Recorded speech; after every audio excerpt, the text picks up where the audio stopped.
praktisi disiplin komplement fungsional Indonesia, berkolaborasi dengan Perkumpulan Profesi Kesehatan Tradisional Komplementer Indonesia. Selamat pagi menjelang siang kepada hadirin semuanya yang ada di list peserta ya. Assalamualaikum warahmatullahi wabarakatuh. Tadi siapa yang belajar banyak dari Dr. Sri Mukti? Saya kira banyak sekali ya. Beliau itu dulu murid saya, tapi sekarang pandai sekali, mungkin lebih pandai dari saya. Ya, saat ini saya akan sharing isu yang disampaikan oleh webinar PTKFI IKFAM ini tentang slowdown aging process in functional medicine perspektif ya. Tetapi saya hanya akan menyinggung tentang metabolic change to healthier aging ya.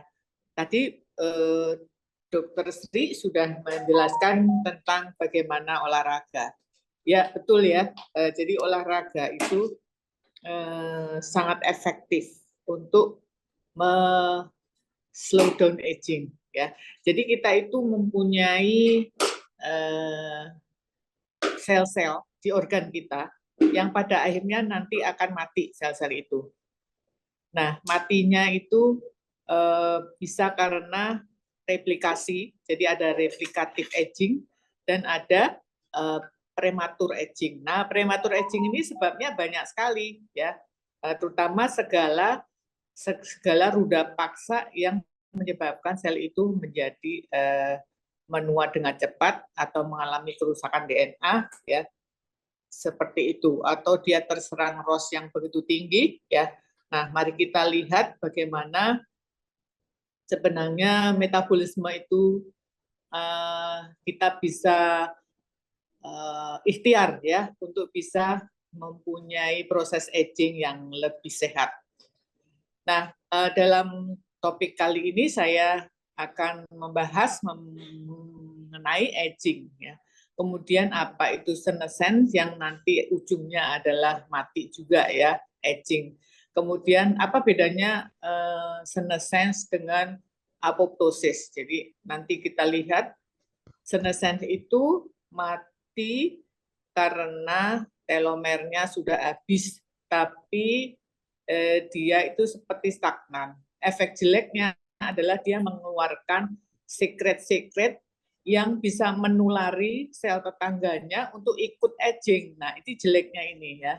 Jadi ada bahan-bahan yang bisa menghambat senescence ini. Nah, kalau apoptosis, dia memang diprogram untuk mati selnya, tapi matinya itu tidak menimbulkan inflamasi. Jadi kalau selnya mati pecah itu menyebabkan inflamasi karena organ-organ di dalam sel itu keluar ke ekstrasel. Nah, akhirnya dianggap benda asing oleh si makrofag.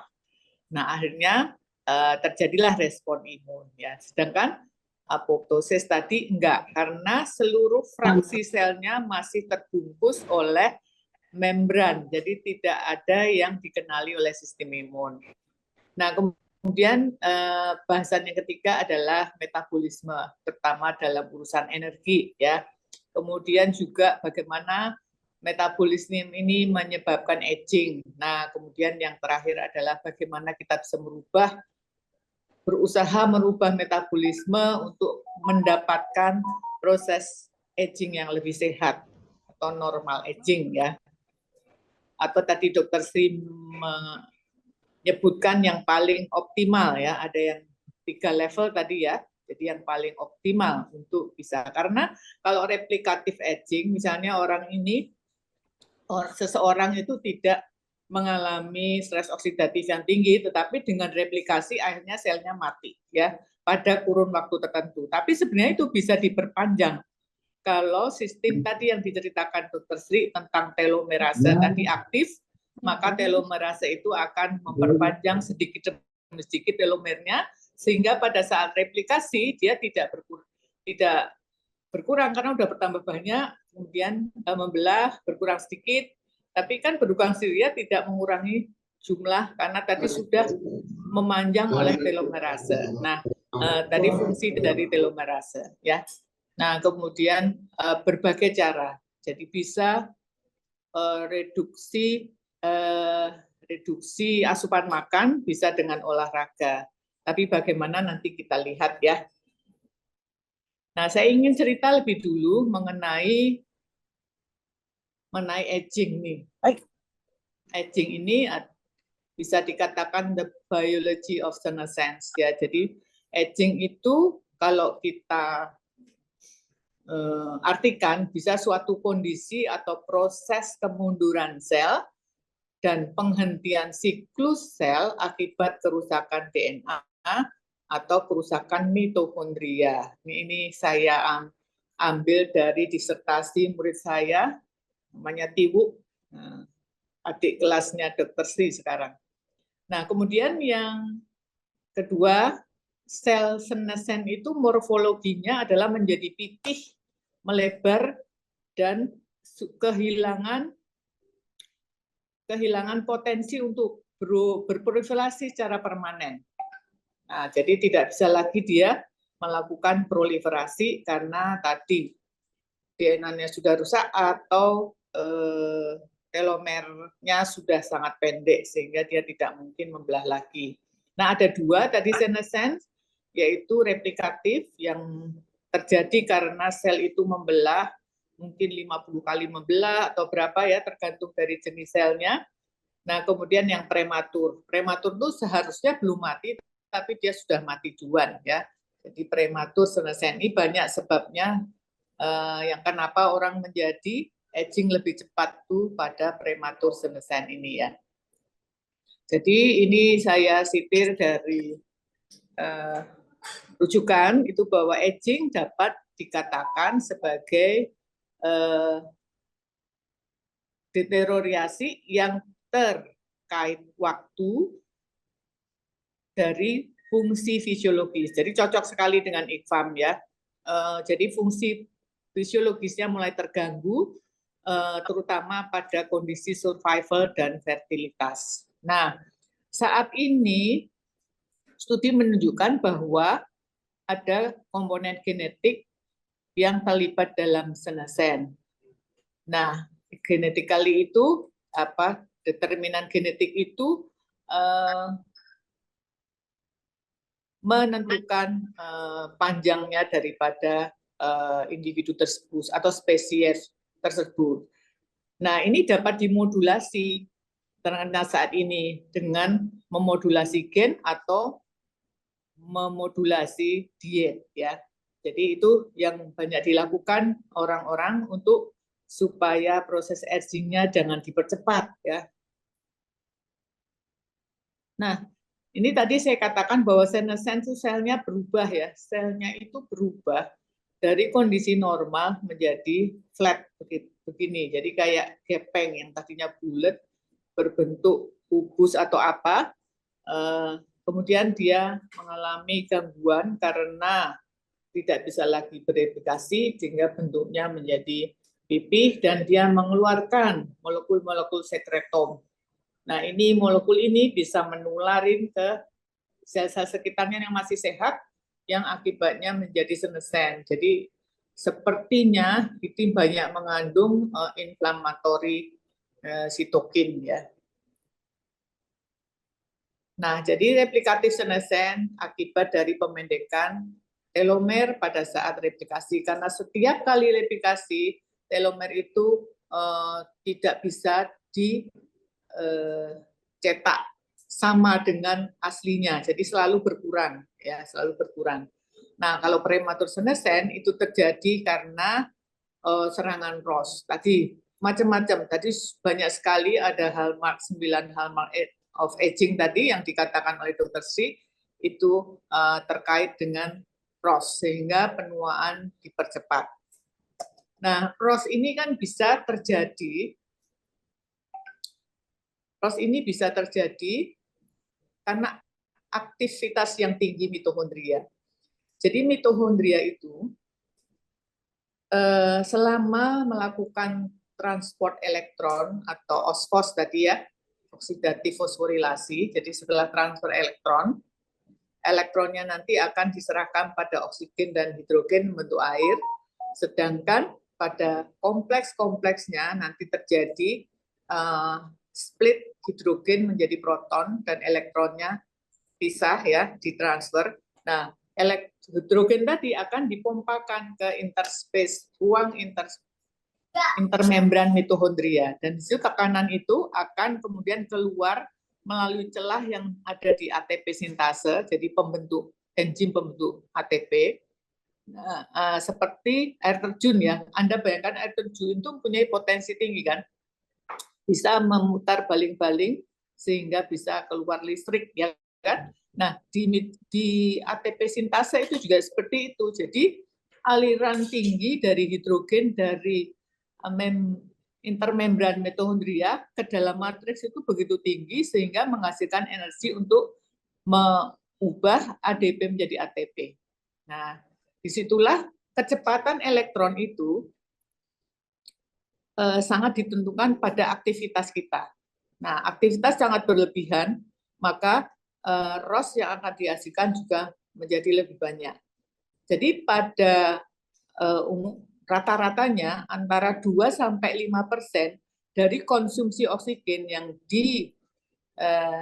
diterima mitohondria atau diasup mitohondria untuk proses fos ini, itu 2-5% akan ketembak elektron yang sedang melintas, terutama antara quinon kompleks 3. Quinon kompleks 3 itu terjadi banyak juga, ada di sebelahnya juga ada, kompleks 3 juga ada ya, tetapi banyak di situ. Nah, 2-5% oksigen terserang elektron akan menjadi superoksida. Superoksida itu suatu radikal bebas yang namanya radikal ya, jadi merusak. Nah, bagusnya di dalam mitohondria itu kita dibekali oleh suatu enzim namanya superoksid dismutase, dan satu lagi adalah hidroperoksidase yang sering disebut katalase atau glutation peroksidase ya. Nah, di situ kerja dari SOD membentuk hidroperoksid, lalu hidroperoksid kalau tidak ada katalase dan SOD, dia akan menjadi hidroksil radikal yang sangat potensial, sangat keras, radikal bebas. Nah, itu yang merusak DNA, protein, membran itu adalah superoksid dan radikal hidroksil tadi, OH radikal tadi. Nah, untunglah kita dilengkapi dengan SOD dan hidroperoksidase ya, katalase atau glutation peroksidase. Nah, selain itu ROS itu bisa terpapar dari polutan ya, polutan udara. Jadi kalau kita tinggal di tempat yang udara polusinya tinggi, itu menyebabkan free radikal masuk ke dalam tubuh kita. Seperti asap rokok ya. Asap rokok itu kalau dihitung ya, ada yang sudah menghitung, setiap isapan rokok itu ada 200.000 radikal bebas. Nah, Anda bayangin satu rokok dihisapnya berapa kali, kemudian dalam satu hari berapa batang rokok dihisap, Anda bisa hitung berapa juta radikal bebas yang masuk ke dalam tubuhnya. Nah, kemudian UV light Anda bisa tahu ya, bisa membentuk dimer DNA yang ada di kulit ya, artinya dia adalah menyerang dengan UVB-nya itu menyerang DNA pada kulit yang terutama terekspos kepada sinar matahari. Kemudian radiasi itu bisa karena senyawa radiasi seperti uranium dan lain-lain ya, atau bom atom. Tapi yang terkecil itu radioterapi. Radioterapi itu adalah dengan sengaja membuat radikal dari air di sekitar sel yang ditembak. Nah, kemudian radiasi itu menyerang si sel kanker supaya mati. Namun bila sel kanker itu punya varian, dia banyak mengandung SOD atau thioredoxin yang glutation sejenis dari peroksidase, itu maka kanker itu akan tidak mempan di radiasi. Nah, itu kenapa ada beberapa kanker itu tidak mempan di radiasi seperti CA mame, CA cervix gitu ya. Itu tidak mempan di radiasi karena ternyata kanker mame itu banyak mengandung SOD ya. Jadi ya radikal bebasnya dinetralkan. Jadi gimana mau membunuh sel kanker itu? Nggak bisa. Nah, kemudian juga pada CA cervix itu dicurigai yang jenis hidroperoksidase yang tinggi, yaitu tiroidoksin. Nah, itu yang menyebabkan CA cervix juga susah sembuh dengan radiasi. Nah, satu lagi dengan kemoterapi. Kemoterapi ini memasukkan senyawa yang sengaja juga membuat radikal. Jadi kalau Anda dengar bahwa seseorang habis di kemoterapi itu badannya rasanya nggak keru-keruan. Karena apa? Selain sel kanker, sel yang normal pun dia terkena. Jadi bayangin banyak sel yang mati di dalam tubuhnya sehingga ya dia seperti dying ya. Nah, kalau kita prepare dengan memberikan protein dan vitamin-vitamin setelah radiasi, kemungkinan bisa teratasi dengan baik itu proses radioterapi, kemoterapinya. Kemudian juga sinyal onkogen. Jadi tadi betul kata Bu Dr. Sri, tadi dikatakan bahwa mTOR itu dalam jumlah yang cukup itu bisa menstimulasi sintesis protein yang diperlukan untuk kehidupan sel.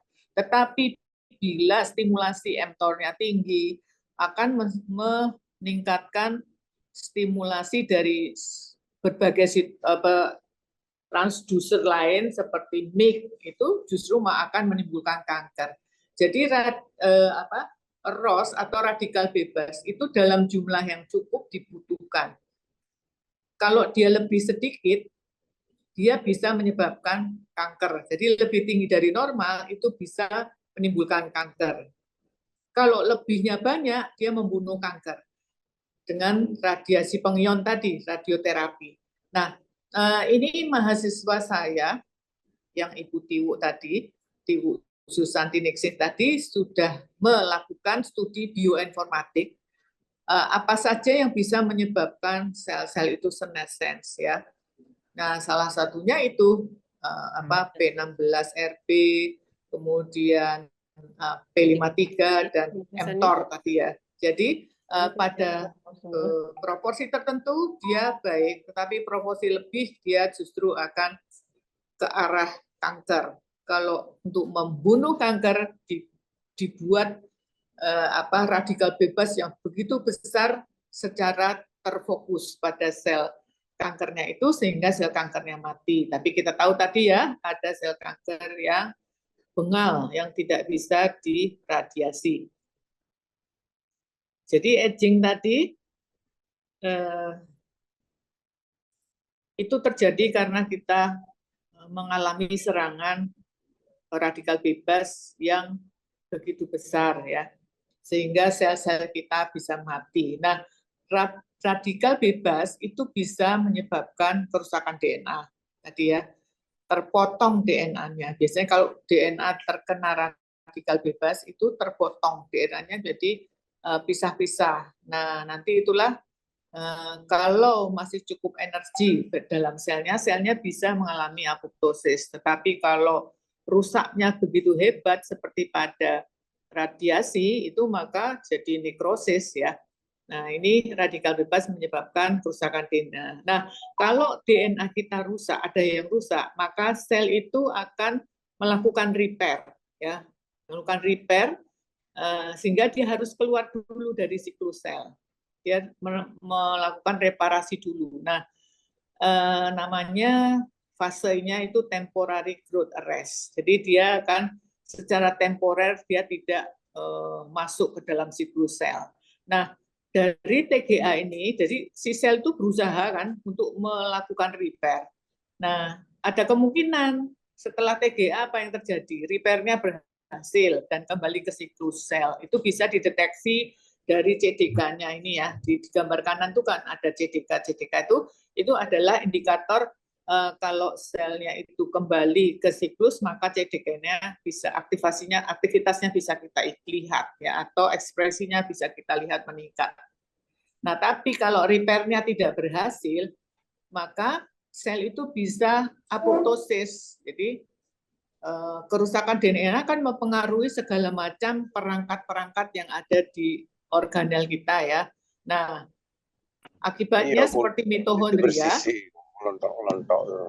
Nah, akibatnya mitochondria bisa mengalami kekurangan protein-protein yang harus dipakai untuk memproduksi ATP. Atau serangan radikal tadi diantaranya adalah menyerang membran sel mitochondria. Apa yang terjadi? Kalau terjadi leakage pada membran mitochondria, maka sitokrom C akan keluar ke sitosol. Kan sitokrom C itu adalah perangkat protein pada rantai pernapasan yang letaknya itu cuma menempel di membran dalam. Nah, kalau di membran luar ada leakage, dia itu menjadi kayak divakum keluar gitu. Kan tekanan tinggi di intermembran, itu dia tekanan lebih rendah di sitoplasma. Jadi kalau ada bocor di membran luar mitochondria, dia akan melesat keluar karena tekanannya menuju ke sitosol. Jadi dia sitokrom C-nya akan meningkat.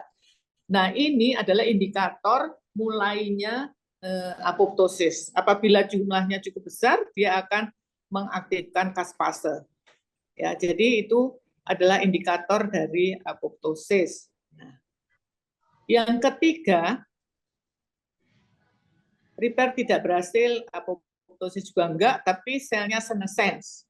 Nah, selnya senescence ini terjadi akibat ROS yang menyerang itu, kemungkinan dia melalui jalur P16, nih di gambar juga ada ya, ini adalah suatu protein pensinyalan intraseluler, namanya P16, nah juga melalui P53P21. Nah, kemudian dia akan menghambat CDK dan akhirnya selnya mengalami henti proliferasi. Jadi CDK itu kan yang dipakai pada saat sel membuat siklus sel, yang menyelenggarakan siklus. Kalau dihambat maka dia tidak akan melakukan siklus sel. Jadi menjadi cell cycle arrest pada posisi G1S. Nah, ini yang terjadi kalau free radikal menyerang sel kita. Nah, itulah awal dari proses penuaan. Jadi ada apoptosis, sel mati, atau selnya berhenti dan merusak sel sekitarnya. Nah, kalau repair-nya berhasil, ini baguslah dia kembali. Nah, saya sedang meneliti tentang bagaimana mencegah sel itu menuju apoptosis atau senescence dengan cara pada saat TGA itu diperbaiki dengan suatu bahan alam yang kandungannya adalah pigmen atau polifenol ya, dan ada polifenol, ada pigmen-pigmen tertentu. Nah, itu sedang saya teliti dan menunjukkan suatu hasil yang menggembirakan karena ternyata bisa mencegah senescence ya. Kemudian juga aktivasi dari siklus selnya kembali. Nah, ini yang sedang diteliti, mudah-mudahan nanti bisa berhasil dengan baik dan dipublikasi, dan selanjutnya mungkin bisa diproduksi itu bahan alamnya ya. Nah, sickle cell arrest itu kan tadi sel itu mempunyai siklus ya seperti ini. Nah, siklusnya ini bisa terganggu oleh serangan dari free radikal. Nah, pada saat sel membelah, itu yang M itu kan sel mulai membelah, itu DNA-nya kan single stranded dari yang satu membelah menjadi dua kan, untuk kemudian disintesis sebelahnya kan, namanya replikasi ya. Nah, itu pada posisi saat membelah single stranded itu gampang diserang dengan radiasi. Nah, ini yang menyebabkan selnya mati, sel kankernya mati. Namun sel soma itu kan replikasinya lama ya, jadi dia tidak terlalu riskan untuk proses radiasi karena dia double stranded ya. Double stranded itu lebih susah untuk dipecah daripada pada saat sel sedang mitosis. Nah, itulah seperti itu ya. Nah, tadi juga Dr. Sri mengatakan autofagi yang paling dia sukai. Nah, proses untuk memperlambat aging itu sebenarnya adalah membuang rongsokan di dalam sel. Rongsokannya apa sih? Tadi yang kata Dr. Sri, proteinnya melipatnya salah gitu, atau protein yang sudah rusak. Seperti tadi, mitohondrianya leakage. Lalu mitohondria itu sudah tidak bisa lagi bekerja kan? Karena tekanan antar membran mitohondrianya sudah hilang karena bocor di membran luarnya. Jadi mitohondria ini nggak bisa dipakai lagi yang rusak ini. Nah, kan jadi rongsokan protein di dalam sel. Nah, ini beracun. Jadi harus ada proteostasis tadi. Jadi kalau kelebihan protein yang rusak, maka akan didegradasi menjadi asam aminonya untuk dipakai sebagai bahan baku untuk sintesis protein berikutnya. Nah, inilah proses kita bersih-bersih rumah dari barang rongsokan. Nah, istilahnya autofagi seperti itu. Dan itu benar-benar menyelamatkan sel. Ya, menyelamatkan sel. Caranya apa? Caranya dengan restriksi makanan, dan yang kedua adalah olahraga, tadi sudah disebutkan. Jadi kalau restriksi makanan itu menyebabkan autofagi ini meningkat. Jadi kok asupan makanan kurang, padahal dia butuh membentuk sesuatu, butuh mendapatkan energi. Nah, ini barang-barang rongsokan ini dibongkar, dipecah-pecah menjadi asam amino sehingga dia masuk ke dalam siklus Krebs untuk yang glukogenik untuk menjadi glukosa. Jadi gluconeogenesis. Sedangkan yang sebagian lagi adalah dipakai oleh otot untuk membentuk ATP. Setelah masuk siklus Krebs itu kan terjadi pembentukan reducing ekivalen atau ekivalen reduksi, yaitu NADH dan FADH2. Nah, nanti akan masuk rantai pernapasan untuk dibuat ATP. Jadi, prinsipnya adalah untuk bisa live longer atau meredam, slow down aging adalah membongkar rongsokan di dalam sel kita. Dengan cara apa? Mereduksi makanan kita dan mengaktifkan jalur AMPK tadi, ya. Jadi kita tidak akan lagi hiperglikemi karena jalur AMPK yang diaktifkan oleh olahraga tadi bisa memasang GLUT4 sehingga gula darahnya masuk ke sel, dipergunakan. Karena apa? Karena kita tidak tadi kan resistensi sehingga gula darah jadi tinggi di luar. Kita tidak makan pun gula darah tetap tinggi di luar. Nah, itu dengan berolahraga akan mengaktifkan AMPK tadi, dan AMPK itu yang akan memasang GLUT4 sehingga gula dari luar masuk ke dalam sel sehingga kita tidak mengalami hiperglikemi. Karena apa? Hiperglikemi itu menyebabkan jalur poliol itu akan aktif yang menghasilkan lebih banyak. Mereduksi makanan itu adalah mengurangi jumlah makanan, terutama karbohidrat dan lipid, ya. Itu mereduksi makanan. Nanti kalau ada ahli gizi bisa ditanyakan berapa proporsi yang boleh direduksi ya dalam seharinya gitu ya. Itu ahli gizi yang lebih tahu daripada saya. Nah, ini adalah tadi ya jalur-jalur bagaimana sel itu berhenti dari siklusnya. Nah, sekarang kita lihat sumber ROS itu dari mana yang membuat kita cepat tua. Cepat tua itu dari mana aja ROS itu? Yaitu aktivitas mitohondria. Aktivitas mitohondria itu menghasilkan ROS superoksida. Ini tadi yang saya ceritakan di awal. Ini adalah gambarnya. Gambar ini menunjukkan posisi mana yang menghasilkan superoksida atau O2 titik min, ya, itu adalah superoksida yang merupakan radikal bebas. Nah, di mitohondria ini titik-titik ini menyebabkan produksi superoksida meningkat. Nah, untungnya kita di mitokondria ada MNSOD. CUZNOSD ada di luar mitokondria ya biasanya. Nah, MNSOD di dalam mitokondria dan di situ ada katalase dan itu anjing. atau glutathione peroksidase. Nah, sehingga ROS dan radikal bebas menjadi netral, menjadi air dan oksigen ya. Nah, seperti itu.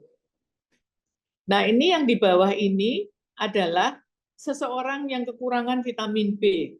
Seseorang terutama B12 itu akan menyebabkan metabolisme sistein, homosisteinnya terganggu sehingga terjadi stagnasi homosistein plasma.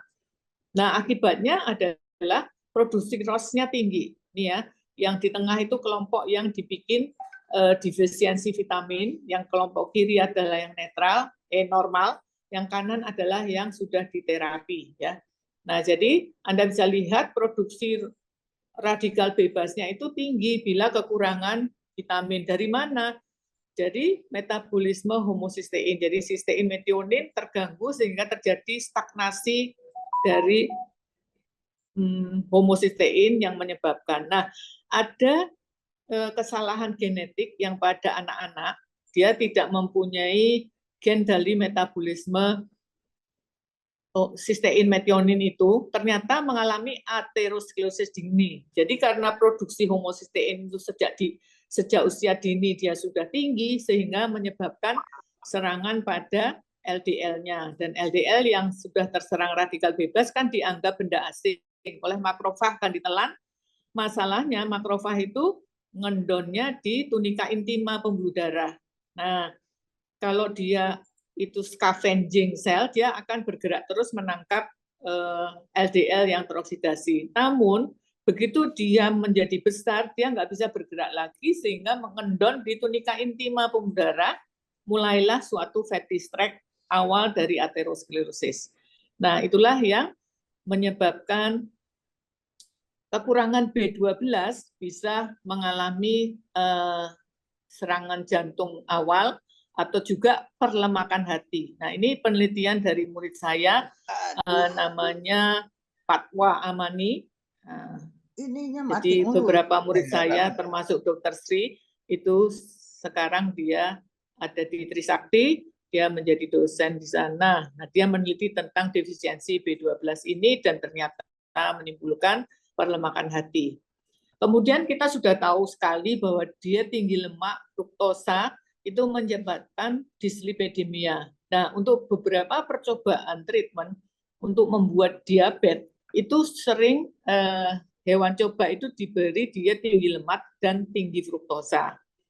Nah, kalau belum juga menjadi diabetes, baru dia disuntik streptozotocin, ya, diberikan streptozotocin. Nah, tapi ini kita tahu ada beberapa penelitian menunjukkan bahwa diet tinggi fruktosa itu lebih cepat menyebabkan dislipidemia. Jadi saya agak prihatin ya, karena di supermarket itu kalau Anda perhatikan sirup atau makanan dan lain-lain, Anda lihat ingredientnya itu gula fruktosa. Padahal gula fruktosa ini jalurnya untuk membentuk lemak lebih pendek daripada gula. Jadi fruktosa ini justru lebih berbahaya untuk dislipidemia, juga untuk non-alcoholic fatty liver disease. Juga tinggi lemak ini, nah, jadi bagi siapa yang suka makan lemak, kemudian juga minum sirup gula fruktosa, itu sangat berhati-hati ya di sini. Ini justru menyebabkan dislipidemia dan Anda tahu nanti bakalan juga akan terjadi aterosklerosis ya. Nah, sumber lainnya adalah infeksi. Infeksi itu selalu akan menimbulkan aktivasi sistem imun. Ada 3 nih di sebelah kanan Anda bisa lihat. Keduanya, yang satu merusak mitokondria, yang satu merusak protein, yang lain lagi merusak organel lain ya. Semua adalah produksi ROS. Kalau Anda perhatikan gambar di sebelah kanan ini adalah produksi ROS ya, kanan atas.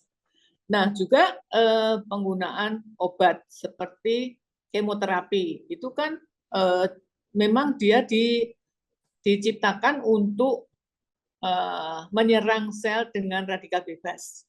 Kemudian asap rokok nih ya, asap rokok itu benar-benar menyebabkan kerusakan DNA ya. Jadi gambar kiri bawah dan kiri bawah dan kanan bawah ini adalah sebelah kiri adalah letak-letak di mana dia menyerang DNA, sedangkan sebelah kanan adalah bahwa rokok itu ada fase partikulat dan ada fase gas, dan dua-duanya mengandung banyak sekali radikal bebas. Ada dalam jurnal mengatakan 8.000 macam. Nah, ini kita menghindari aja seperti ini ya. Juga tadi radiasi sinar X itu menyebabkan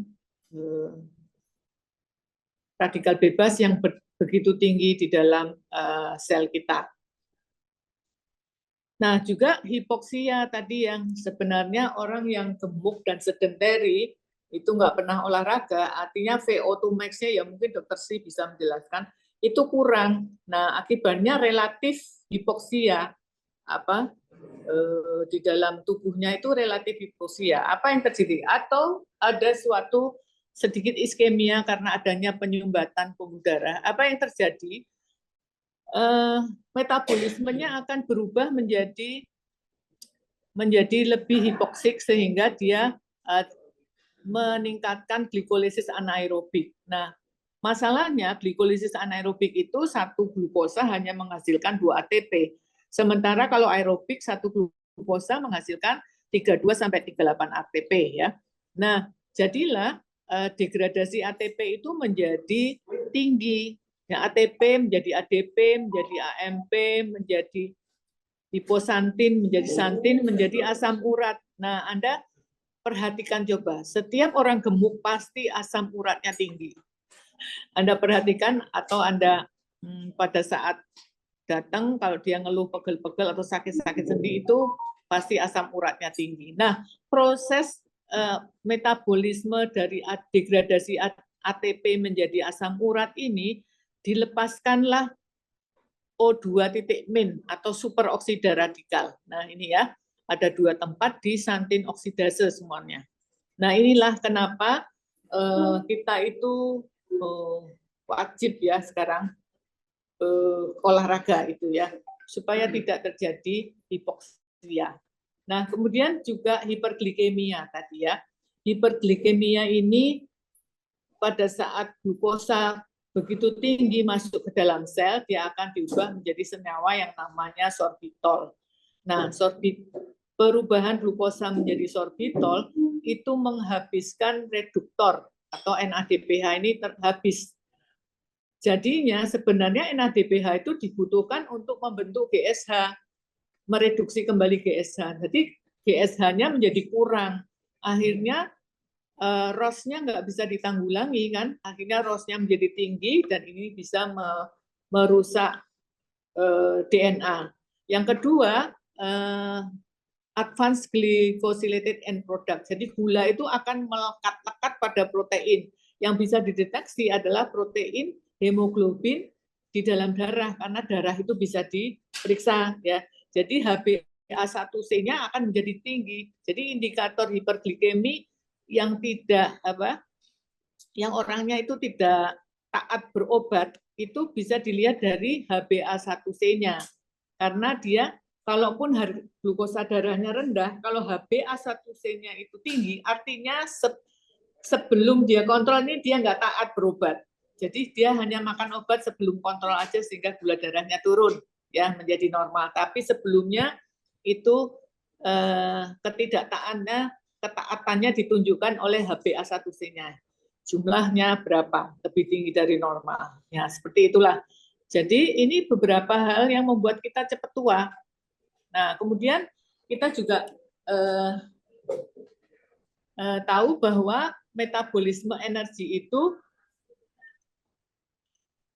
terkait dengan aging tadi. Tadi saya sudah katakan bahwa pada intinya adalah rongsokan di dalam sel harus dibongkar, harus dibuang, energinya harus dibuang. Tidak boleh banyak rongsokan di dalam sel dan harus ada MAPK yang teraktivasi.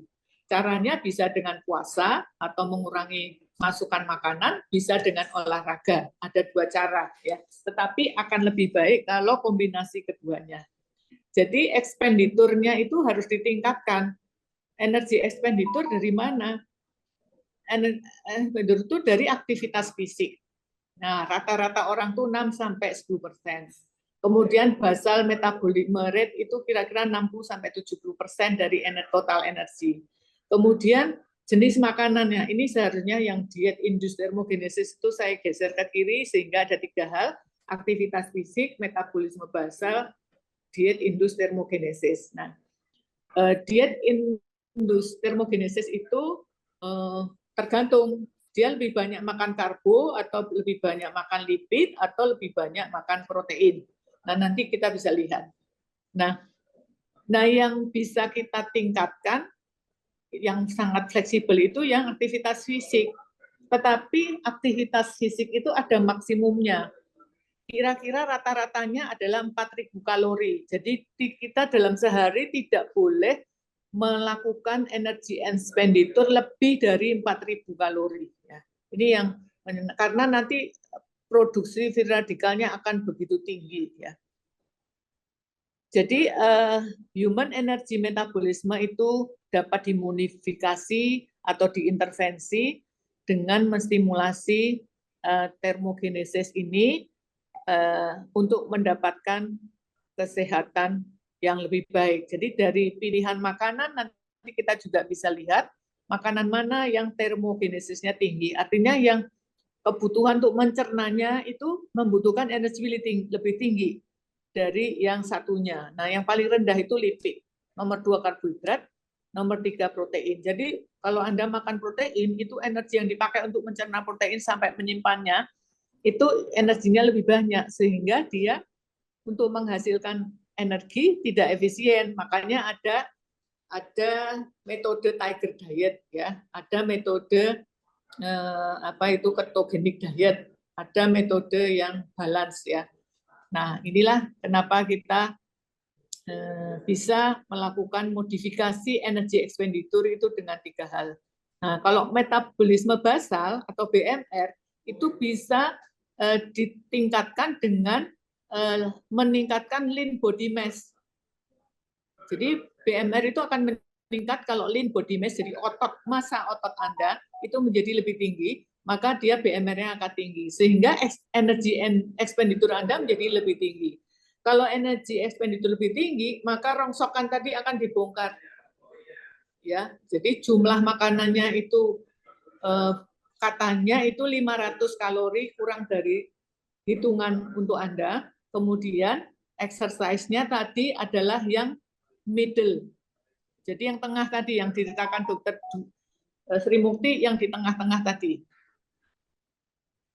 Nah, kita tahu kan nih bahwa metabolisme itu yang diolah dari bahan makanan yang masuk itu akan menghasilkan ATP. ATP ini akan dipakai untuk semua proses di dalam sel plus heat ya. Jadi badan kita itu menjadi berenergi. Kemudian sampahnya akan dikeluarkan. Kalau dari pencernaan ya tinja, kalau dari kemudian sampah-sampah melalui urin, kemudian sampah-sampah melalui ekspirasi CO2 H2O ya. Nah, ini BMR 60-75% dan itu bisa ditingkatkan dengan mencapai lean body mass yang lebih tinggi. Jadi when metabolisme slow down, misalnya karena kita menua, itu metabolisme jadi slow down kan.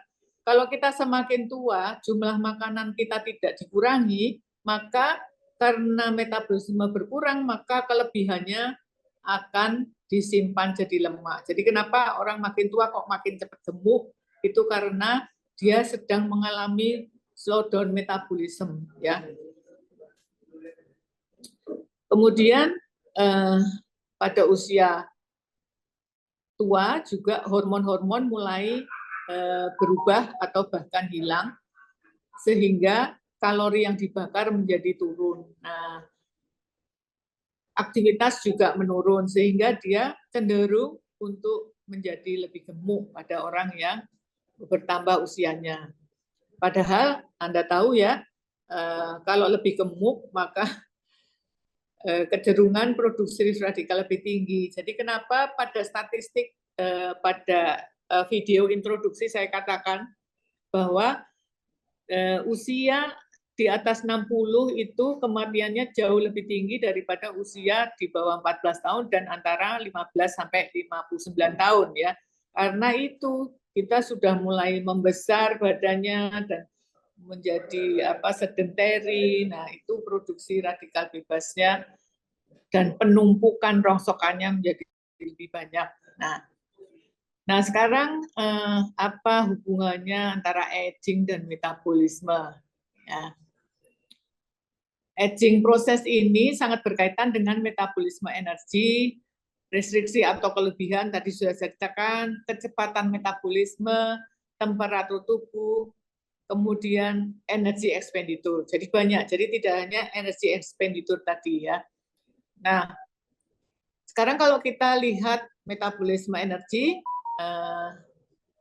kita tahu tadi metabolisme energi itu PLN-nya adalah mitokondria. Ya, kalau kita di kota ini PLN-nya sumber energi listrik, kalau di dalam sel kita itu mitokondria. Nah, tadi mitokondria itu menghasilkan radikal bebas dan ROS. Nah, itulah yang mempercepat kita menjadi tua. Nah, jadi jangan dikira kalau olahraga terlalu keras itu nanti tambah sehat. Enggak. Seperti kata dokter Sri tadi bahwa produksi radikal bebasnya justru lebih tinggi dan itu lebih merusak sel kita sehingga mati lebih cepat ya, jadi menjadi prematur aging ya. Ini dari segi metabolisme energi. Bagaimana dari segi kelebihan asupan energi. Nah, ini ada gambar di sebelah kiri bawah ini. Di sebelah kiri adalah kalau kita makan banyak, maka adiposit setiap kita makan, insulin kan dikeluarkan. Nah, insulin tadi akan memasukkan lemak-lemak yang dibawa oleh makanan dan gula ke dalam sel adiposit. Nanti di situ dia disintesis menjadi trigliserid, sehingga volume dari adiposit ini menjadi membesar. Nah, pada saat dia membesar, dia mengeluarkan sitokin proinflamatori di sebelah kanan atas ini. Jadi pada saat dia membesar, maka leptin akan disekresi. Nah, leptin itu disekresikan, itu memicu makrofag mengeluarkan IL-6, TNF-alpha, IL-1, kemudian memicu limfosit mengeluarkan interferon dan TNF-alpha. Jadi Anda bisa bayangkan, jadi setiap penggemukan badan kita itu terjadi sekresi dari leptin yang proinflamatori. Makanya Anda tahu kan, pada saat COVID kemarin orang yang banyak meninggal adalah orang yang mengalami kegemukan. Karena apa? Karena eskalasi inflamasi dari neutrofil ditambah eskalasi inflamasi dari leptin ini, leptin yang disekresi oleh sel adiposit, sehingga dia menjadi eskalasi eksponensial sitokin proinflamatori dan senyawa-senyawa inflamasinya. Nah, itulah yang berbahaya. Makanya kenapa kita wajib menurunkan jumlah adiposit kita. Nah, kalau jumlah adiposit kita itu turun, maka leptin tidak disekresi lagi. Dia akan mensekresi sitokin yang lebih anti-inflamatori. Jadi adiposit ini juga akan mensekresi sintesis anti-inflamatori seperti adiponektin ya. Jadi itulah kenapa kita harus membuat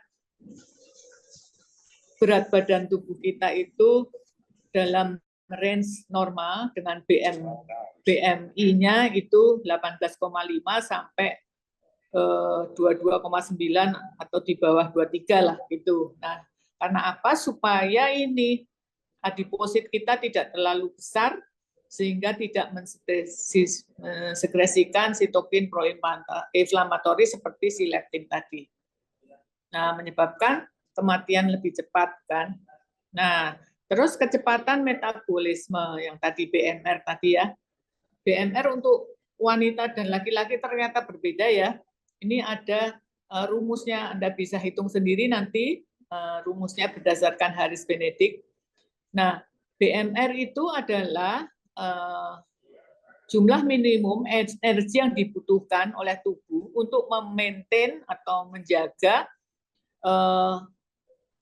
kehidupannya secara fisik dan mental itu tetap bisa dijaga. Jadi kebutuhan minimal. Jadi seperti energi yang saat Anda tidur atau istirahat lie down gitu ya. Atau baru bangun tidur, itu berapa energi yang dibutuhkan Anda untuk hidup, itu adalah BMR. Nah, apa yang dihitung sih di dalam BMR itu adalah kerja jantung, kerja ginjal. Ginjal itu setiap kali kan mengeluarkan, menyerap air, mengeluarkan plasma, kemudian airnya diserap, diambil senyawa-senyawa penting. Nah, itu semua pompa-pompa itu membutuhkan ATP, membutuhkan energi, jadi ada energinya. Kemudian saraf, walaupun Anda tidur, rekaman otak Anda tetap bisa berjalan. Nah, itu artinya setiap konduksi saraf itu membutuhkan ATP karena ada pompa NAK-ATPase pada sepanjang sel saraf itu yang butuh ATP, jadi dia harus butuh energi. Kemudian reabsorpsi, penyerapan, transportasi, itu semua butuh energi. Kemudian motilitas dari usus kita butuh energi. Kemudian transport across membran, segala macam transport yang melintas membran itu memakai transporter yang butuh energi, sebagian besar butuh energi. Nah, inilah kenapa ada BMR ya. Jadi tadi yang jumlahnya sekitar 60 sampai 70, selebihnya adalah ditambah aktivitas fisik dan juga tadi yang jenis makanan yang kita makan ya. Nah, metabolic rate itu ditentukan oleh apa saja tadi ya. Resting metabolic rate, thermic effect food, kemudian activity energy expenditure. Nah, jadi tadi makanya Dr. Sri mengatakan harus ada kombinasi antara diet dan olahraga karena metabolic rate kita untuk membongkar rongsokan tadi supaya terjadi itu harus mengurangi makanan dan juga melakukan exercise. Makanan dikurangi kan memang untuk supaya asupan energi kita lebih sedikit. Terus yang olahraga untuk mengaktifkan AMPK tadi. AMPK tadi dipakai untuk memasang glut dan juga melakukan katabolisme lebih cepat lagi. Jadi kecepatan metabolisme menjadi lebih cepat sehingga rongsokannya lebih gampang dibuang. Rongsokan benda-benda yang harus diautofagi tadi cepat sekali diurai untuk menghilangkan. Kenapa? Karena rongsokan salah satunya rongsokan lemak. Lemak yang berkutat intraseluler itu mengganggu fosforilasi dari reseptor insulin. Jadi reseptor insulin itu kalau ketempelan insulin akan memfosforilasi yang namanya IRS. IRS itu insulin reseptor substrat. Nah, fosforilasi IRS ini terganggu oleh lemak yang berjubel di dalam sel, terutama yang long chain fatty acid ya. Jadi itulah kenapa kita perlu mengurai rongsokan di dalam sel kita. Nah, pada saat kita duduk, itu kan resting ya, kita duduk, semua proses kimia metabolisme itu tetap terjadi di otak, di jantung, di pencernaan, absorpsi makanan, sintesis dan oksidasi di otot. Kita kan duduk itu menjaga postur. Nah, menjaga postur itu kan perlu kontraksi beberapa jenis otot. Nah, itu perlu energi. Nah, ini namanya resting metabolic rate. Ya. Kalau BMR tadi pada saat Anda baru saja bangun tidur, ya. Kemudian kecepatan metabolisme keseluruhan proses itu disebut RMR ya. RMR itu resting metabolic rate. Nah, ini tadi yang di atas ini ya. Nah, RMR itu dipengaruhi oleh apa? Itu oleh berat badan, tinggi badan. Oleh gender. Tadi kan BMR, ada BMR yang menentukan termasuk included di dalam resting metabolic rate ini. Nah, gender jelas beda. Fat free mass, jadi lean body mass Anda. Ya, kemudian berapa besar fat mass Anda, berapa usia Anda, itu berbeda-beda. Jadi kita perlu melatih otot kita supaya tidak frail ya. Frail itu udah mulai mengurus ototnya sehingga kontraksinya kurang baik kan. Coba sekarang kalau kita mulai berat badan naik, belum sakit apa sendi dengkul, tapi otot di samping-samping dengkul ini udah mulai sakit, di paha sebelah kanan kiri itu untuk naik tangga udah mulai sakit. Itu artinya Anda sudah mulai kelebihan berat badan. Ya. Jadi kita harus ingat membuang rongsokan. Kalau membuang rongsokan, turunkan asupan makanan dan exercise untuk meningkatkan energy expenditure. Nah, tadi yang ketiga adalah thermic effect food. Nah, ini ya, ternyata thermic effect food itu adalah kalori yang diperlukan untuk mencerna bahan makanan itu. Nah, kalau fat itu cuma 0-5% dari total energi yang dibutuhkan BMR ya. Nah, kemudian karbohidrat itu 5-15 dengan protein. Artinya, kita kalau makan protein itu nanti energi yang diperoleh dari protein untuk aktivitas kita itu sedikit. Jadi metabolisme untuk memperoleh energinya tidak efisien. Nah, kemungkinan ini bisa membongkar rongsokan ya, karena misalnya 10 gram protein itu hasilnya dibanding 10 gram karbohidrat atau 10 gram fat, itu energi yang bisa dihasilkan itu lebih sedikit karena harus dikurangi dengan kalori pencernaannya. Ya. Nah, rata-rata ini kalau di total itu hanya 10% dari asupan kalori. Jadi kita bisa lihat nih protein, makanya ada orang membuat diet dengan tiger diet ya. Nah, sekarang activity energy expenditure. Exercise, physical activity itu rata-rata 10-15% total energy expenditure. Nah, kalau jenisnya bisa non-exercise activity atau ya aktivitas yang bukan exercise. Seperti apa sih yang niat ini? Nah, contohnya adalah walking, tapi otomatis ya, fidgeting, maintaining postur,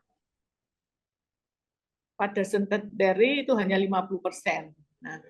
Nah, ini adalah aktivitas yang udah otomatis atau di bawah sadar ya. Jadi Anda di rumah, Anda jalan kemana-kemana, ambil apa, itu kan otomatis. Nah, itu adalah subconscious activity. Sedangkan yang, atau niat. Sedangkan yang exercise itu benar-benar yang kita lakukan dalam sehari dengan sengaja. Ya. Nah, ini proporsinya seperti ini. Tadi ya, RMR itu mencapai 60-70%, efek food 10%, sedangkan activity itu 30%. Nah, ini bisa kita tingkatkan. Tetapi kalau Anda misalnya olahragawan pun tidak boleh lebih dari 4.000 kalori ya. Nah, sekarang bagaimana kita mengubah metabolisme kita untuk healthier aging? Prinsipnya tadi membongkar rongsokan ya, membongkar rongsokan intraseluler supaya sel kita sehat. Jadi menghindari atau mereduksi radikal bebas itu sangat jelas dibutuhkan untuk menghambat penuaan, itu harus dihilangin, dihindari hal-hal yang menimbulkan radikal bebas. Nah, mengkonsumsi sayur, buah, atau suplemen, karena ini antioksidannya tinggi dan dia juga bisa mencegah tadi, mencegah sel menuju apoptosis, menuju senescence, itu ternyata mengkonsumsi sayur buah ini karena sayur buah itu mengandung pigmen. Jadi saya sedang meneliti tentang salah satu pigmen di dalam tanaman plant yang ternyata bisa mencegah senescence pada orang pada paparan rokok. Ya. Tetapi kalau bahan alam itu diberikan setelah merokok, dia tidak terlalu berefek baik. Tetapi kalau diberikan sebelum merokok, itu baik efeknya. Jadi karena demografi kita itu anak muda sekarang kan besar sekali.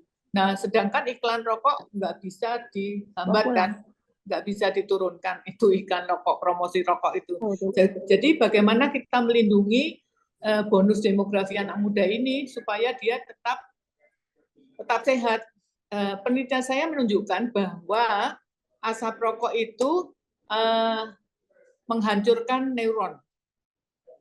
Jadi ada dua. Saya melakukan penelitian dengan induk yang dipaparkan rokok, dan yang kedua dewasa yang dipaparkan rokok. Yang pada induk yang dipaparkan rokok, ternyata anaknya itu pertumbuhan otaknya tidak bagus, kemudian bodinya lebih kecil berat badannya dan panjang badannya, sedangkan pada yang dewasa itu bisa dicegah dengan tadi, dengan pigmen yang ada di plant, ya. Nah, jadi kita harus menghindari tempat yang polusi dan tidak stres, makan sesuai kebutuhan energi, ekspenditur. Terus juga ya. Kemudian udara, kita tinggal di udara yang bersih, cari udara yang bersih. Ternyata pengamatan menunjukkan bahwa orang yang tinggal di daerah pegunungan atau di pulau di laut yang anginnya kencang kan di laut, itu udaranya bersih, itu lebih umur panjang. Terus Anda mencintai pekerjaan Anda. Nah, itu adalah suatu keuntungan yang begitu besar.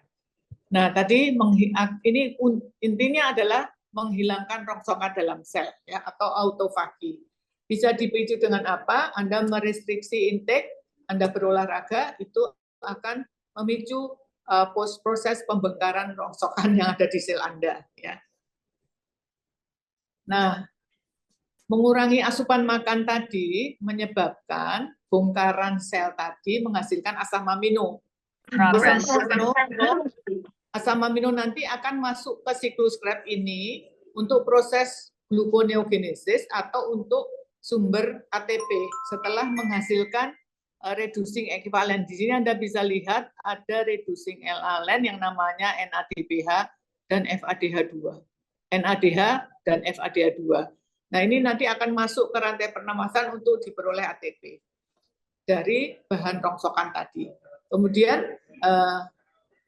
asam amino tadi yang diurai dari autofagi itu bisa dijadikan glukosa oleh hati untuk proses menjaga kadar glukosa darah tetap dalam batas normal. Nah, itu namanya gluconeogenesis. Pada saat Anda lapar, Anda habis olahraga, itu terjadilah gluconeogenesis dari bahan bongkaran tadi.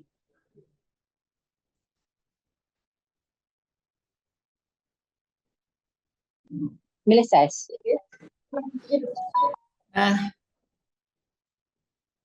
jadi inilah bahwa BMR bisa ditingkatkan dengan meningkatkan lean body mass, berolahraga juga meningkatkan hormon adrenalin. Adrenalin ini bisa membentuk otot kita lebih baik karena dia meningkatkan absorpsi asam amino ke dalam otot.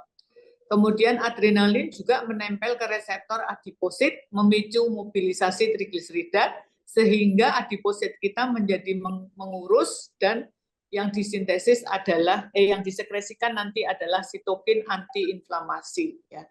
Itulah yang salah satu bagaimana kita meningkatkan energi ekspenditur. Kemudian mengurangi stres oksidatif yang dihasilkan oleh mitokondria. Jadi tadi Dr. Si sudah panjang lebar menjelaskan bahwa olahraga tingkat sedang itu yang paling baik ya. Yang paling baik, dan percobaan yang dilakukan oleh Dr. Sri Muti kan juga menunjukkan bahwa telomerasenya itu bisa memperpanjang telomer. Nah, ada kasus sendi jantung karena overtraining ya. Anda bisa lihat di dunia maya gitu, Florence Givigione, dia seorang sprinter wanita, dikatakan meninggal karena epilepsi. Saya kira epilepsi itu tidak menyebabkan kematian ya. Ini dugaan kita itu lebih banyak karena kerusakan sel otot jantung. Jadi kalau stres oksidatifnya begitu tinggi, percobaan di kita di S3 biomedik itu di FKUI itu menunjukkan bahwa sel jantungnya putus-putus. Jadi kalau ada renjatan olahraga yang begitu tinggi, sel otot jantungnya itu patah-patah. Nah, akibatnya kan henti jantung.